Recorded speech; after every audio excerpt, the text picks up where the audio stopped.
Bricks Brazil, Russia, India, China, south Africa ఈ ఐదుగురితో కూడినటువంటి bricks కూటమిలో చైనా ఆధిపత్యం, చైనా పెట్టింది అది, దాంట్లో భారత్ చేరింది, మిగతా అదంతా కూడా నడుస్తూ వచ్చింది. ఈ మధ్యకాలంలో దీన్ని ఒక నాటోలాగా మార్చి చైనా చెప్పు చేతల్లో నడిపించుకునే ప్రయత్నం చేస్తోంది. ఒక బ్రిక్స్ కరెన్సీనే తేవాలని చైనా ప్రయత్నించింది. అంటే చైనా కాదు, రష్యా ప్రయత్నించింది. బ్రిక్స్ కరెన్సీనే తేవాలని దాని స్వార్థానికి అది వాడుకోవాలి. చైనానేమో అట్లా బ్రిక్స్ కరెన్సీ వద్దు, తన కరెన్సీ చైనా కరెన్సీని బ్రిక్స్ ద్వారా నడిపించాలని చూసుకుంటుంది. ఇప్పుడు ఇందులో కొత్తగా 5 దేశాలు వచ్చి చేరినాయి. బ్రిక్స్ కూటమి బలం రెట్టింపైంది. మరో 5 దేశాలకి కూటమిలో సభ్యత్వం ఇస్తూ ప్రస్తుతం అధ్యక్షత వహిస్తున్న రష్యా సోమవారం ప్రకటన విడుదల చేసింది.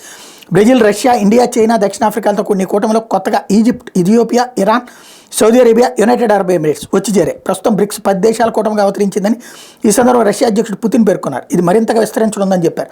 అంతర్జాతీయ వ్యవహారాల్లో బ్రిక్స్ కీలక పాత్ర పోషించే సాధికారతను సాధిస్తోందని చెప్పారు. బ్రిక్స్కు 10 దేశాల మద్దతు లభిస్తోందని చెప్పారు. మరో 30 దేశాలు బ్రిక్స్లో చేరేందుకు సిద్ధంగా ఉన్నాయని వివరించారు.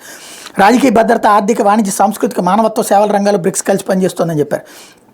గత ఏడాది ఆగస్టులో జోహన్నెస్బర్గ్లో జరిగిన బ్రిక్స్ సదస్సులో మొత్తం 6 దేశాలకు సభ్యత్వం ఇవ్వాలని నిర్ణయించారు. అయితే అర్జెంటీనా కొత్తగా ఎన్నికైన అధ్యక్షుడు తాము బ్రిక్స్లో చేరబోమని ప్రకటించారు. దీంతో 5 దేశాలకి సభ్యత్వం ఇచ్చారు. బ్రెజిల్, రష్యా, ఇండియా, చైనాలతో 2006లో BRIC ఏర్పాటైంది. 2010లో దక్షిణాఫ్రికా చేరాక అది బ్రిక్స్గా అవతరించింది. అంతర్జాతీయ వ్యవహారంలో మంచి పనులకు సానుకూల కూటమిగా బ్రిక్స్ ఎదిగిందని చైనా వ్యాఖ్యానించింది. కొత్త సభ్యులు చేరికతో అభివృద్ధి చెందుతున్న దేశాల్లోని మార్కెట్లో ఉమ్మడి ఆకాంక్షలు నెరవేర్చొచ్చని చైనా విదేశాంగ శాఖ అధికార ప్రతినిధి వాంగ్ వెంచిన్ మంగళవారం బీజింగ్లో పేర్కొన్నారు.